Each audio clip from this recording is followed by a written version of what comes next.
გამოცემა ეკონომისტი წერს, რომ უკრაინაში პოლიტიკური ბრძოლა ამაზრზე ხდება, ვიდრე ტრამპი ქვეყანას უიარაღოდ ტოვებს. მთავრობაში ქაოსია.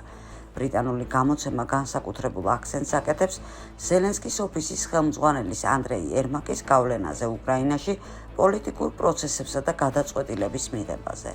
დაახლოებით ამავე დროს მინისტრთა კაბინეტი გააფრთხილეს მთავრობაში მოსალოდნელ გადაადგილებებსა და სავარაუდოდ ახალი პრემიერის 29 წლის იულია სვირდინენკოს დანიშვნის შესახებ. იყო მორიგი მცდელობა თანამდებობას ჩამოეშორებინათ უკრაინის დაზვერვის რეაქციული შეფი კირილ ბუდანოვი, მაგრამ მცდელობა უშედეგოდ დასრულდა.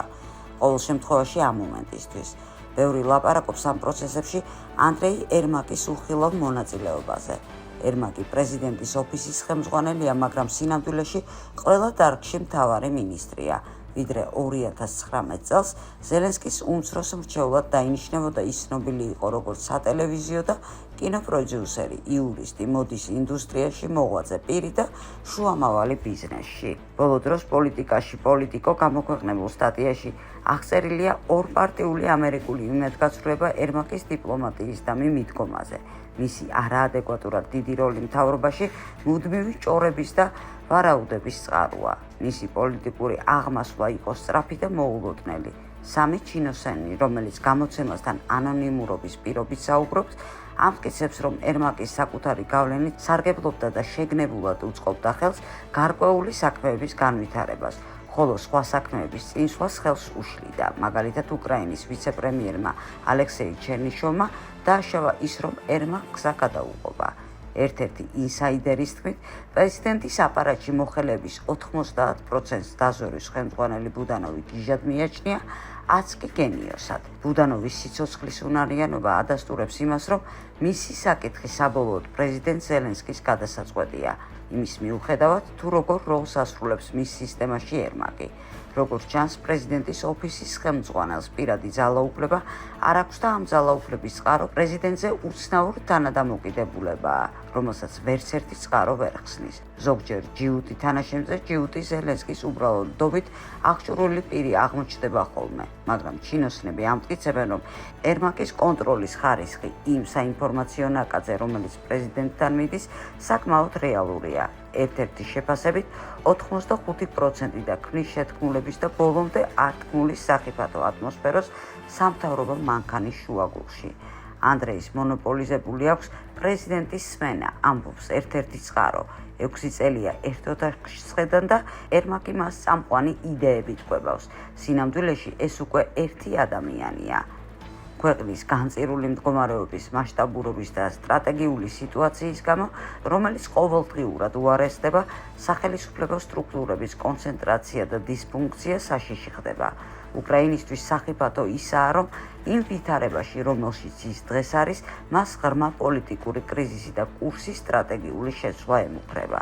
რუსები ნელ-ნელა გვწვავენ ნელ ცეცხლზე, ვიდრე ჩვენ ვთამაშობთ იდიოტის, რასაც ძალიან სერიოზული შედეგები ექნება, ამბობს ერთ-ერთი უკრაინელი მაღალჩინოსანი. გერმანული გაზეთი ჯანგვალდი განგაში ზარს-სემს, აზოვი უკრაინაში ნეონაციზმის პროპაგანდას ეწევა. გამოცემის ინფორმაციით, უკრაინის ნეონაცისტური ფორმირება აზოვი ქვეყნის მოქალაქეებს შორის ავრცელებს მილიტარისტულ და ნეონაცისტურ იდეებს.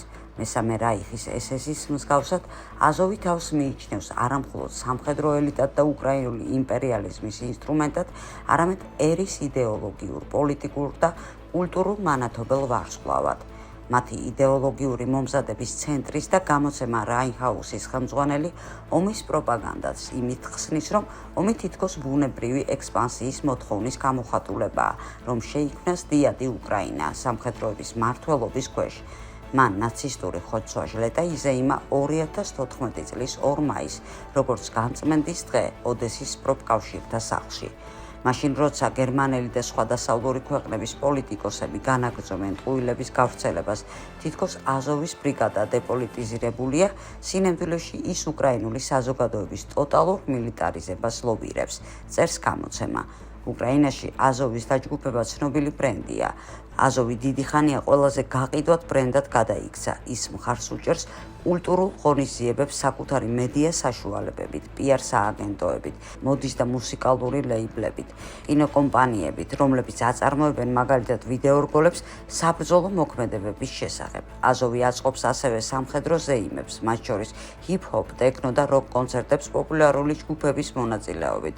კერძოდ ხელახლა გამოსცემს უკრაინული ნაციონალისტ და ფაშისტური ორგანიზაციით ისეთი ლიდერების საკვანძო ტექსტებს, როგორებიც არიან სტეპან ბანდერა და მისი მემკვიდრე იოსლავ სტეცკო.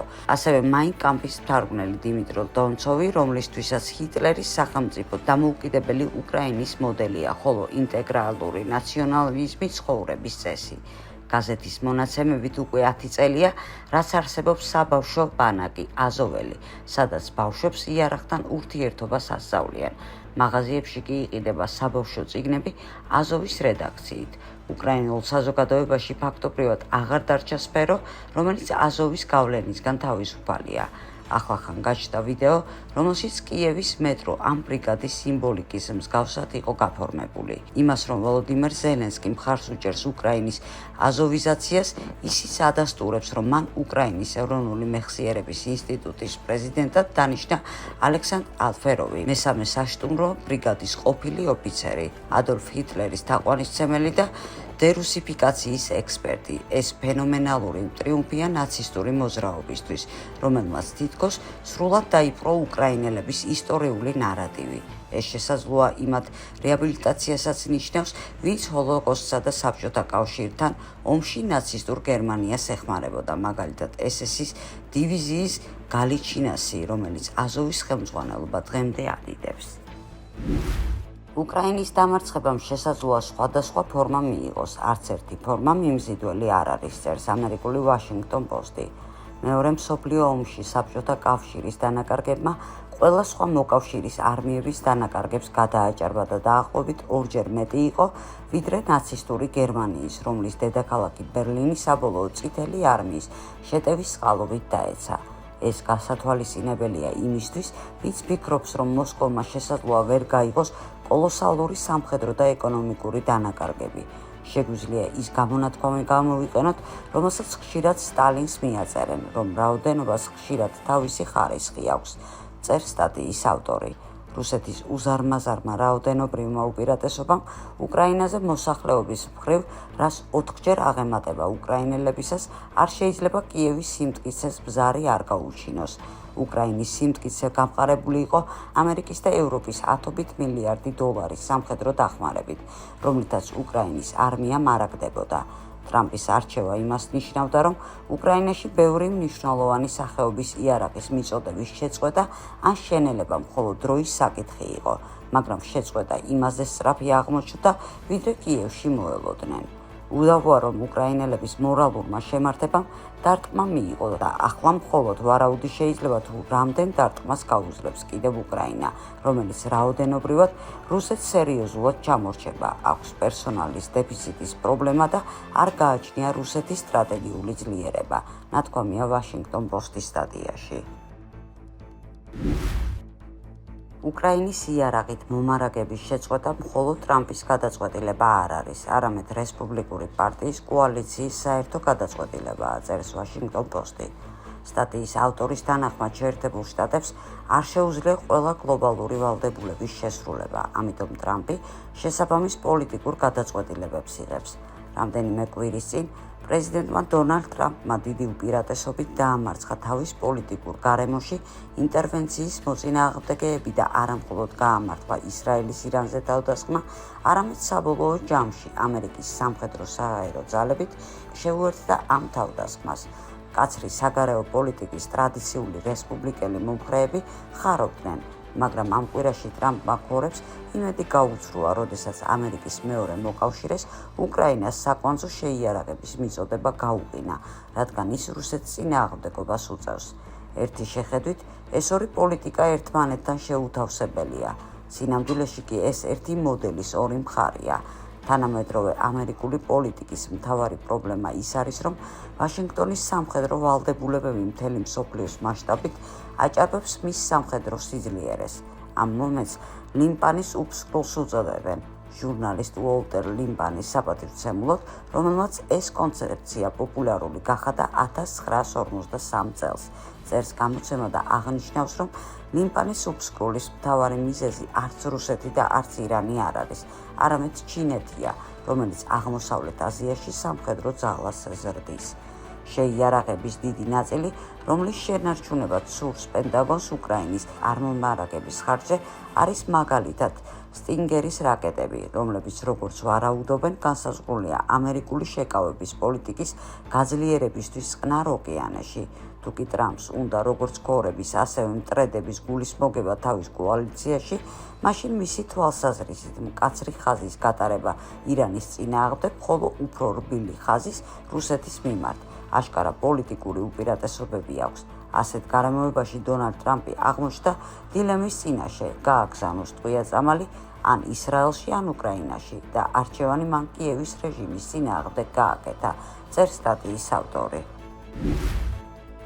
გამოცემა ბრეიტბარტი წერს, რომ ამერიკის დაზვერვის ყოფილი ხელმძღვანელი ჯონ ბრენანი შესაძლოა ცრუ ჩვენების გამო დაადანაშაულონ, რომელმაც მან 2016 წლის საპრეზიდენტო არჩევნებში რუსეთის ჩარევის შესახებ გამოძიებას მისცა. ანონიმური წყაროები ამერიკის კონგრესიდან იუწყებიან, რომ ბრენანს, რომელიც ობამას დროს გამოძიების ცენტრალურ სამმართველოს სიას ხელმძღვანელობდა, ამ საკითხზე შესაძლოა არასწორი ინფორმაცია გაეცა. მანამდე სიას დღევანდელმა ხელმძღვანელმა ჯო რედფილდმა გაასაჯაროვა ანგარიში, რომელშიც ნათქვამია, რომ ამერიკის სადაზვერვო სამსახურები არასწორად აანალიზებდნენ ამერიკულ არჩევნებში მოსკოვის როლს. დოკუმენტში ლაპარაკია ასევე მასალის გადაცემის მანიპულაციურ მიდგომაზე. ბრენანმა არაფრად ჩააგდო დაზვერვის საკადრო მოხელეები, რომლებმაც მას უთხრეს, რომ არ შეეტანათ ოფიციალურ დოკუმენტში კრისტოფერ სტილის ცნობილი დოსიე რუსეთის ჩარევის შესახებ 2016 წლის ამერიკულ არჩევნებში. რედკლიფის ანგარიში ამ წინადადებამ კონგრესმენები და მაღალი რანგის თანამშრომლები გააოცა. მათ გამოცემასთან საუბარში გაიხსენეს, რომ ბრენანმა ჩვენება დოსიეს ოფიციალურ დოკუმენტში შეტანაზე დახურულ კარს მიღმა მისცა. ამგვარად იქმნება შთაბეჭდილება, რომ მიუხედავად მისი საწინააღმდეგო ჩვენებისა კონგრესში, ბრენანმა სინამდვილეში გააკეთა იმის საპირისპირო, რაც ჩვენებაც მისცა, ნათქვამია სტატიაში. რუსეთთან ტრამპის შესაძლო კავშირების შესახებ სკანდალი მას შემდეგ დაიწყო, რაც ამერიკულმა გამოცემა ბასფიტმა 2017 წელს გამოაქვეყნა ეგრეთ წოდებული სტილის დოსიე, იგივე ტრამპის დოსიე. მაშინ ნათქვამი იყო, რომ ტრამპის გუნდმა 2016 წლის საარჩევნო კამპანიის დროს რუსეთის მხარდაჭერა მოიპოვა და ამ შეთქმულების ფარგლებში რუსეთის წარმომადგენლები ცდილობდნენ დემოკრატების კანდიდატის ჰილარი კლინტონის საჯარო იმიჯის დისკრიმინაციას, რომ თითქოს რუსეთი კლინტონის შესახებ ნეგატიურ ინფორმაციას ტრამპის თანამებრძოლეებს უზიარებდა.